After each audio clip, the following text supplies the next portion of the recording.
So guys, यहाँ पे आज हम पार्ट 2 ला चुके हैं cell the building block of life में। हमने इसके पहले पार्ट 1 में एक एक टॉपिक को डिटेल में एक्सप्लेन किया था कि सेल क्या होता है, सेल कैसे वर्क करता है, सेल का फंक्शन क्या है। आज हम यहाँ पे कुछ पार्ट 2 में कुछ और टॉपिक्स को पढ़ने वाले हैं। Fluid, mosaic model, cell wall, interior of cell, prokaryotic cell and eukaryotic cell. तो अगर आपने पार्ट 1 नहीं देखा है तो मैं डिस्क्रिप्शन बॉक्स में पार्ट 1 का लिंक लगा दूंगा। प्लीज़ जाके आप पहले पार्ट 1 देखिए, क्योंकि अगर आपने पार्ट 1 नहीं देखा है तो आप पार्ट 2 को भी नहीं समझ पाएंगे।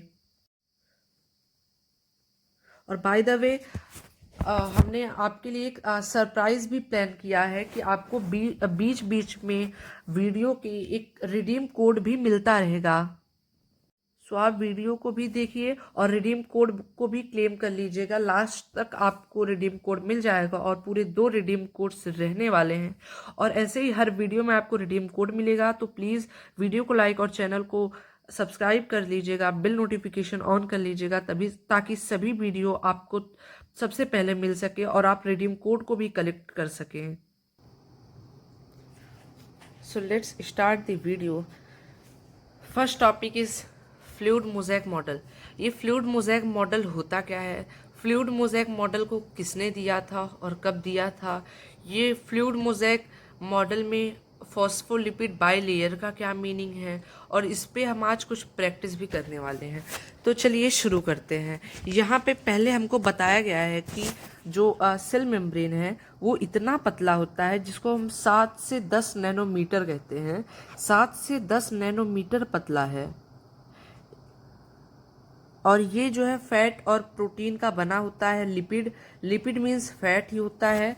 तो हम कह सकते हैं कि cell membrane is mainly composed of lipids and protein. और इसको जो है प्लाज्मा मेम्ब्रेन को फ्लूइड मोज़ेक मॉडल के थ्रू एक्सप्लेन किया गया था। ये फ्लूइड मोज़ेक मॉडल होता क्या है, फ्लूइड मोज़ेक मॉडल को सिंगर और निकोलसन ने 1972 में दिया था।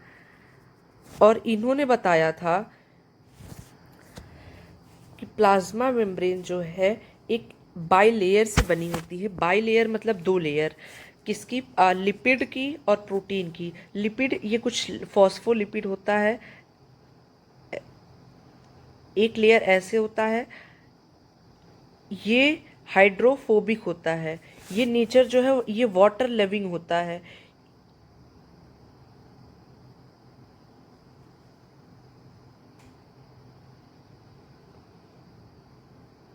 और ये जो पार्ट होता है ये वाटर को हेट करता है, ये वाटर को एकदम पसंद नहीं करता है। इसीलिए ये जो है कुछ इस तरीके से बनी होती है। ये फॉस्फोलिपिड की बाई लेयर होती है। ये जो वाटर लविंग पार्ट है ये बाहर की तरफ होता है और ये जो वाटर हेटिंग पार्ट है ये अंदर की तरफ होता है। तो दोनों तरफ से एक फॉस्फोलिपिड की लेयर जब आपस में मिलती है तो इसी को बाई लेयर कहा जाता है। यहाँ पे आप देख सकते हैं कि ये बाई लेयर है। यहाँ पे एक फॉस्फोलिपिड की लेयर है कुछ ऐसे ऐसे शेप में, और यहाँ से भी एक फॉस्फोलिपिड की लेयर है। यहाँ पे कुछ प्रोटीन्स भी प्रेजेंट होते हैं और वो प्रोटीन इसके बीच बीच में ऐसे एक जैसे बम्बू लगा होता है वैसे ही प्रेजेंट होते हैं। ये प्रोटीन्स के लेयर हैं। ये बाई लेयर के बीच में प्रोटीन्स के लेयर पाए जाते हैं। यहीं से आपके जो भी यूजफुल सब्सटेंस होते हैं सेल के लिए वो यहीं से एंटर करते हैं। और ये जो प्रोटीन्स है ये भी डिफरेंट टाइप के होते हैं। आप आगे क्लास 11th में इसको और डिटेल में पढ़ेंगे। इसको जो है सिंगर और निकोलसन ने दिया था। ये 2 साइंटिस्ट थे 1972 में। ये एग्ज़ाम के लिए बेहद इंपॉर्टेंट है। ये ईयर पूछा जा सकता है या पूछा जाएगा कि फ्लूइड मोज़ेक मॉडल को किसने दिया था और कब दिया था। ये बाई लेयर होती है, बाई लेयर मतलब 2 लेयर, और ये इम्बेडेड होते हैं लिपिड लेयर। लिपिड यानी फॉस्फोलिपिड होता है, लिपिड यानी फॉस्फोलिपिड ही होता है। लिपिड का कई सारा नेम है, फॉस्फोलिपिड जिसमें से एक है। और ये जो है फिक्स नहीं होते हैं, ये हमेशा मूव करते रहते हैं। जैसे कि कभी ये ऐसे शेप में हो जाएंगे या कभी ऐसे ऐसे हो सकते हैं। ये एकदम सॉलिड पार्ट नहीं होता है, ये जेली लाइक सब्सटेंस है, ये हमेशा मूव करते रहते हैं। और ये सिलेक्टिवली परमिएबल होता है, सिर्फ कुछ ही सब्सटेंस को सेल के अंदर आने को परमिशन देता है, और बाकी जो अनयूजफुल सब्सटेंस है ये उनको बाहर ही रोक के रखता है। और हमारा नेक्स्ट टॉपिक है cell wall. Cell wall the outer covering of cell. Cell wall एक रिजिड कवरिंग होती है जो कि प्लाज्मा मेम्ब्रेन के बाहर होती है। ये सिर्फ और सिर्फ प्लांट सेल में ही पाया जाता है और एनिमल सब सेल में एब्सेंट रहता है। ये एक है और दूसरी लेयर ये है। ये सिर्फ प्लांट सेल के अंदर पाए जाते हैं और बाकी सेल ऑर्गेनेलीज लगभग सेम रहने वाले हैं, बट यहाँ पे कुछ डिफरेंसेस रहने वाले होते हैं। जो यहाँ पे ये पूरा सेल वॉल है, ये जो लेयर है दोनों के बीच में ये सेल वॉल है। सेल वॉल एक रिजिड कवरिंग देती है प्लांट सेल को, क्योंकि इनको हमेशा धूप में रहना होता है। ये हमेशा किसी भी वेदर के लिए रेडी होते हैं। हम एनिमल्स जो होते हैं, एनिमल्स शेल्टर में चले जाते हैं जब भी कोई पानी होता है, हार्श क्लाइमेट होता है, बाहर रेन होता है, तो ये अपना शेल्टर खुद ढूंढ लेते हैं, शेल्टर बना लेते हैं। बट प्लांट एक जगह पे फिक्स होते हैं, इसीलिए इनको गॉड ने एक एक्स्ट्रा कवरिंग दी है सेल वॉल।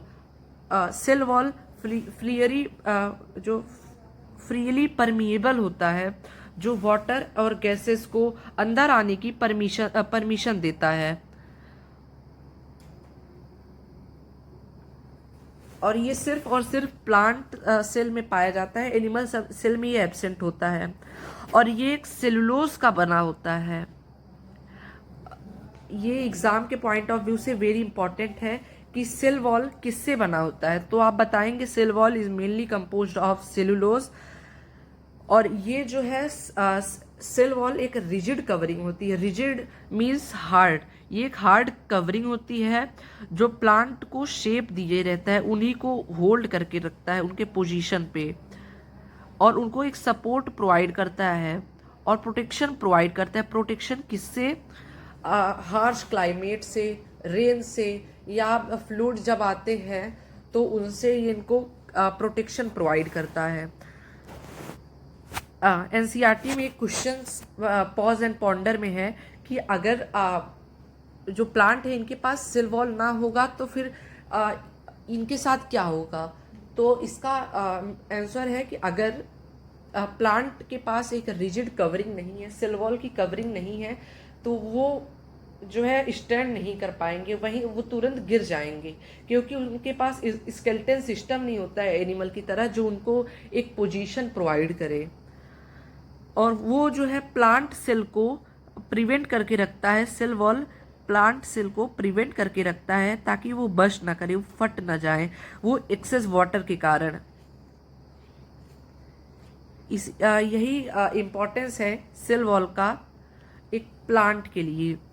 और एक प्यारी सी एक्टिविटी दी गई है एनसीईआरटी में कि अगर आप एक ऑनियन पील लेते हैं, उसमें से अगर एक सेल का पार्ट लेते हैं, छोटा सा पार्ट करते हैं, और उसको जो है हाइड्रोफोबिक या हाइड्रोफिलिक सोल्यूशन में हाइड्रोफोबिक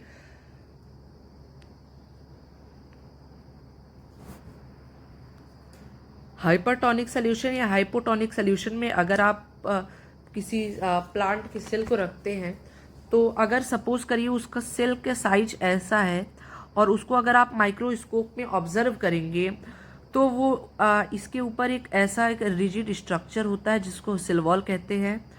और वही दूसरी तरफ आपने इसको अगर आप हाइपरटोनिक सोल्यूशन में रखा है, अगर आप उसको हाइपरटोनिक सोल्यूशन में रखते हैं तो फिर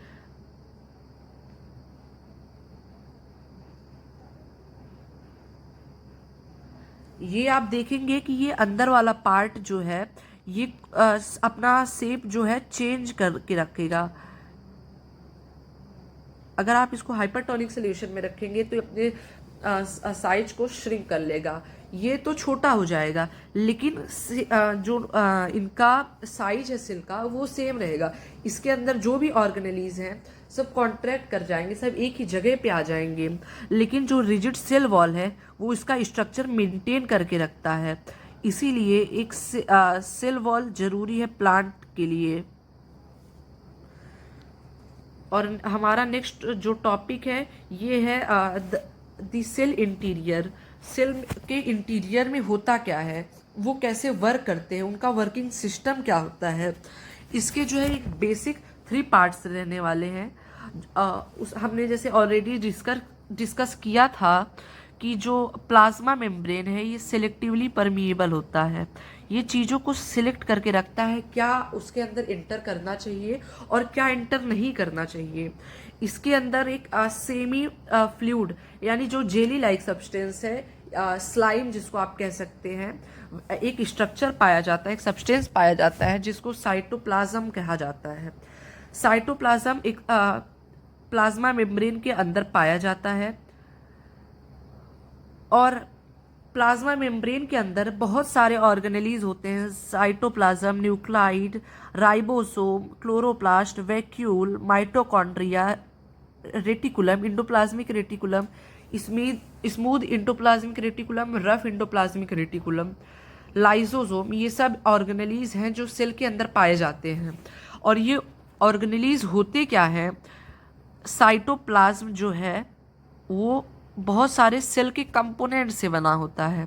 cytoplasm is made up of component found in organelles, मतलब कि साइटोप्लाज्म के अंदर जो भी सेल के डिफरेंट पार्ट पाए जाते हैं, जो भी पार्ट साइटोप्लाज्म के अंदर पाए जाते हैं, आप बेसिकली पहले ये समझिए कि जो साइटोप्लाज्म है ये एक फ्लूइड लाइक सब्सटेंस है, तो इसके अंदर जो भी इसके पार्ट प्रेजेंट होंगे वो अपनी प्लेस पे एक फिक्स नहीं होंगे, क्योंकि ये सॉलिड के अंदर नहीं है, ये एक सेमी फ्लूइड है, जिसके वजह से इसके जो सारे पार्ट्स हैं वो एक जगह पे फिक्स नहीं होंगे, वो हमेशा मूव करते रहते हैं। और जो वही पार्ट होते हैं, यहाँ पे आप देख सकते हैं लाइसोसोम और माइटोकॉन्ड्रिया और ये न्यूक्लियस, ये जो सब अपनी जगह पे मूव करते रहते हैं। और यही जो पार्ट्स हैं इन्हीं को नाम दिया गया है cell organelles. Cell organelles, the part of cell, the sub part of cell is called cell organelles. और यहाँ पे आप यहाँ पे मैंने पॉइंट्स में करके बता दिया है कि साइटोप्लाज्म एक जेली लाइक सब्सटेंस है। साइटोप्लाज्म जो है वो जेली लाइक सब्सटेंस है, और जो ऑर्गेनेलीज हैं या सब पार्ट ऑफ सेल जिनको हम ऑर्गेनेलीज कहते हैं, वो सेल के अंदर एक स्पेसिफिक फंक्शन को ही परफॉर्म करते हैं, सबका एक डिफरेंट फंक्शन होता है। हमने कल आपको एक एग्जांपल दिया था, अगर किसी फैक्ट्री में एक ही वर्कर है और उसको सब काम दे दिए जाए तो वो नहीं कर सकता, और फैक्ट्री जो है वो प्रॉपरली वर्क नहीं करेगी, वो प्रोडक्शन नहीं कर पाएगी गुड्स का। इसीलिए फैक्ट्री में एक different worker group of people होते हैं जो एक स्पेसिफिक फंक्शन को परफॉर्म करते हैं। वो देखते हैं कि उनकी रेंज में क्या है, वो किस चीज़ को मैन्युफैक्चर करेंगे या वो क्या परफॉर्म करेंगे उस फैक्ट्री में, इससे फैक्ट्री जो है अच्छी प्रॉपर वर्क करती है। तो इसीलिए सेल में बहुत सारे जो है सेल के पार्ट ऑर्गेनेलीज हैं, उनका एक स्पेसिफिक फंक्शंस यहाँ पे मेंशन किया गया है। वो स्पेसिफिक फंक्शन हम कल के वीडियो में पढ़ेंगे, और हम उम्मीद करेंगे कल के लेक्चर में हमारा जो पूरा चैप्टर है वो ख़त्म हो जाए और परसों से हम केमिस्ट्री की शुरुआत करें। ऑर्गेनेलीज जो कुछ सेल के अंदर पाए जाते हैं वो है nucleus, mitochondria power house of cell जिसको कहा जाता है, इंडोप्लाज्मिक रेटिकुलम ये स्मूथ होता है और रफ भी होता है, गोल्गी एपर्चस और राइबोसोम। राइबोसोम मतलब प्रोटीन सिंथेसिस। आज हम पढ़ने वाले हैं यूकैरियोटिक सेल और प्रोकैरियोटिक सेल। तो हम पहले पढ़ लेते हैं प्रोकैरियोटिक सेल क्या होता है। ये एक प्रिमिटिव और सिंपल सेल है। प्रिमिटिव और सिंपल सेल का मतलब इसके अंदर जो है ट्रू न्यूक्लियस नहीं पाया जाता है। ये वेरी इंपॉर्टेंट है, ये क्वेश्चन पूछा जा सकता है एग्जाम में कि टिक द करेक्ट ऑप्शन में, कि वहाँ पे ऑप्शन दे देगा which in which no true nucleus is found. पूछ लेगा prokaryotic cell, eukaryotic cell, human cell, plant cell, तो वहाँ पे आप प्रोकैरियोटिक सेल ही उसका आंसर होगा। और जो मेन पॉइंट है कि जो जेनेटिक मटेरियल है यहाँ पे वो जो है न्यूक्लियर मेम्ब्रेन के अंदर होता है, बाउंडेड बाय न्यूक्लियर मेम्ब्रेन। यहाँ पे आप जो देख सकते हैं, यहाँ पे आपका क्रोमैटिन थ्रेड या डीएनए है, ये जो ऐसे ऐसे स्ट्रक्चर है ये सब डीएनए है। तो यही डीएनए न्यूक्लियर के एक मेम्ब्रेन यानी कवरिंग, न्यूक्लियस के कवरिंग के थ्रू जो है बाउंड होता है, कवर होता है। इसीलिए यहाँ पे क्लियरली मेंशन है कि genetic material is not enclosed bye nuclear membrane. Simple सा मीनिंग है कि जो न्यूक्लियर मेम्ब्रेन है उसके अंदर का जो जेनेटिक मटेरियल है वो सेल के अंदर ऐसे हमेशा फ्लो करते रहता है, ये कोई न्यूक्लियर मेम्ब्रेन के अंदर पैक नहीं होता है। और यहाँ पे अगर आप बात करते हैं यूकैरियोटिक सेल में, तो यूकैरियोटिक सेल में आप देख सकते हैं ये आपका न्यूक्लियस का स्ट्रक्चर है। इस न्यूक्लियस के स्ट्रक्चर में ये जो आपका क्रोमैटिन थ्रेड है, क्रोमैटिन थ्रेड के अंदर क्रोमोसोम या डीएनए होता है। तो ये जो क्रोमैटिन थ्रेड है ये न्यूक्लियर मेम्ब्रेन के अंदर ऐसे पैक है, बाउंड है, इनक्लोज्ड है। जो दोनों में मेन डिफरेंस है ये यही है कि एक में जो है प्रोकैरियोटिक सेल में ट्रू न्यूक्लियस नहीं पाया जाता है और वहीं यूकैरियोटिक सेल में ट्रू न्यूक्लियस पाया जाता है।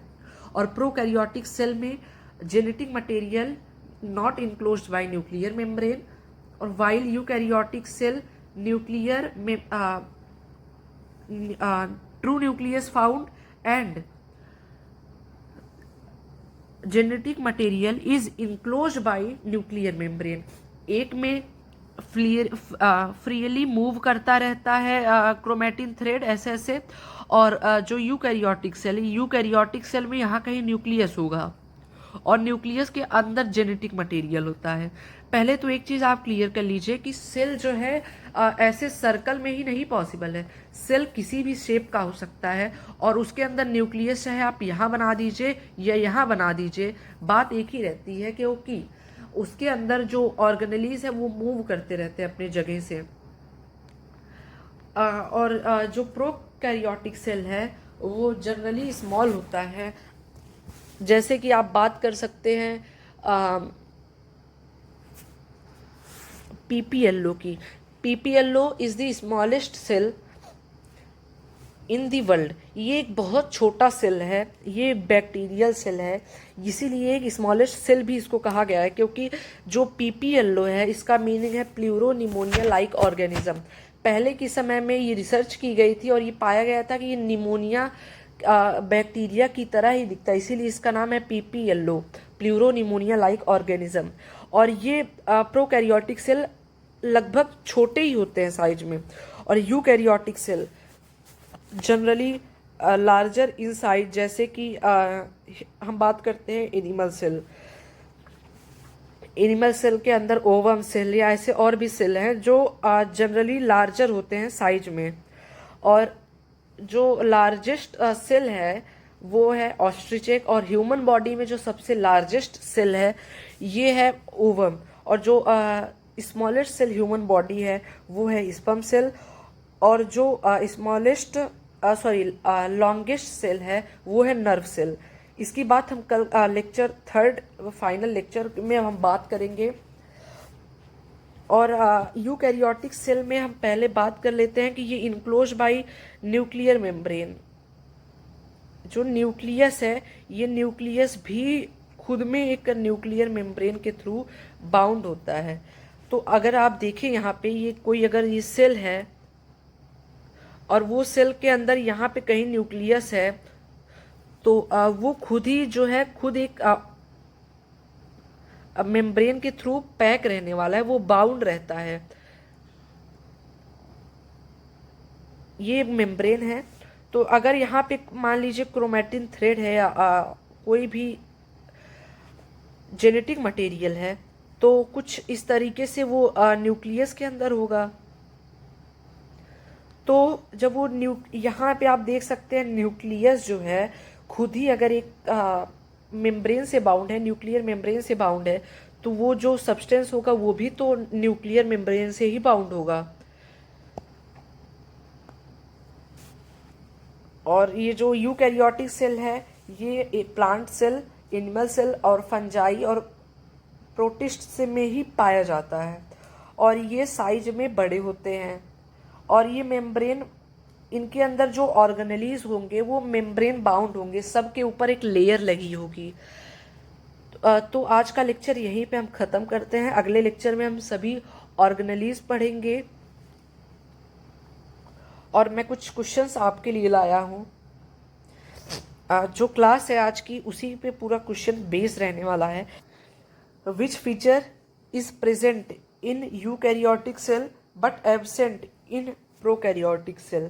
ऐसा कौन सा फीचर है जो यूकैरियोटिक सेल में पाया जाता है लेकिन प्रोकैरियोटिक सेल में नहीं पाया जाता है? ये एग्ज़ाम में 101% आएगा। तो इस क्वेश्चन को आप सेव कर लीजिए और एक प्रॉपर नोट्स बनाया करिए जो क्लास चल रही होती है। इसका आंसर है true nucleus enclosed bye nuclear membrane, क्योंकि जो यूकैरियोटिक सेल है यहाँ पे आप देख सकते हैं ये न्यूक्लियर मेम्ब्रेन से बाउंड होता है, वहीं पे प्रोकैरियोटिक सेल न्यूक्लियर मेम्ब्रेन वहाँ पे एब्सेंट होता है। Who propose the fluid mosaic model? Fluid mosaic model को किसने दिया था? तो इसका आंसर ऑप्शन सी होने वाला है, सिंगर एंड निकोलसन। और ये क्वेश्चन फिर से पूछ लेगा कि उन्होंने कब दिया था फ्लूइड मोज़ेक मॉडल। तो उन्होंने फ्लूइड मोज़ेक मॉडल को 1972 में दिया था।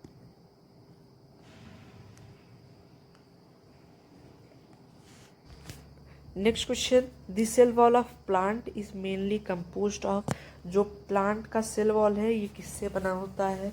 Option A protein, B cellulose, C lipid, D DNA. तो इसका आंसर होगा B cellulose. C the jelly like substance present inside the cell is? जो जेली लाइक सब्सटेंस होता है किसी सेल में उसको क्या कहा जाता है? न्यूक्लियस, साइटोप्लाज्म, सेल वॉल और वैक्यूल्स। तो इसका आंसर है B, option B, cytoplasm. Which of the following lacks a true nucleus? इसमें से किसके पास ट्रू न्यूक्लियस नहीं पाया जाता है? तो इसका आंसर होगा option C, a bacterial cell. यहाँ पे इसका आंसर बताया गया है लैक ऑफ ट्रू न्यूक्लियस, यानी प्रोकैरियोटिक सेल जिसके अंदर न्यूक्लियस जो है प्री डिफाइंड नहीं होता है। यहाँ पे आप एग्जांपल में क्लियरली मेंशन है कि बैक्टीरिया यानी बैक्टीरियल सेल जो भी होगा उसके अंदर no true nucleus is found.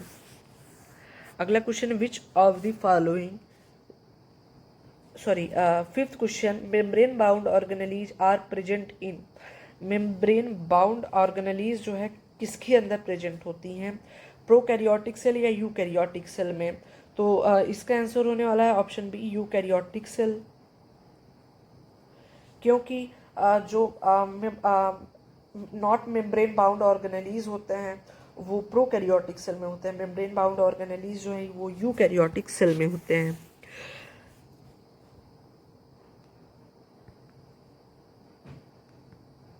और जो यहाँ पे आपका एक नेक्स्ट क्वेश्चन है वो है कि the cell membrane is mainly composed of? जो सेल मेम्ब्रेन है वो किससे बना होता है? तो यहाँ पे आपका ऑप्शन ए है starch bilayer, cellulose bilayer, phospholipid bilayer, और ऑप्शन डी जो है प्रोटीन बाइलेयर। तो इसका जो आंसर होने वाला है वो फॉस्फोलिपिड बाइलेयर। फिर से हम डिफाइन कर देते हैं फॉस्फोलिपिड बाइलेयर क्या होती है। फॉस्फोलिपिड बाइलेयर यानी एक ऐसा स्ट्रक्चर जिसका ये हेड है और ये टेल है, ये हेड और ये टेल, और सेम यहाँ ऐसे उल्टा भी होने वाला है।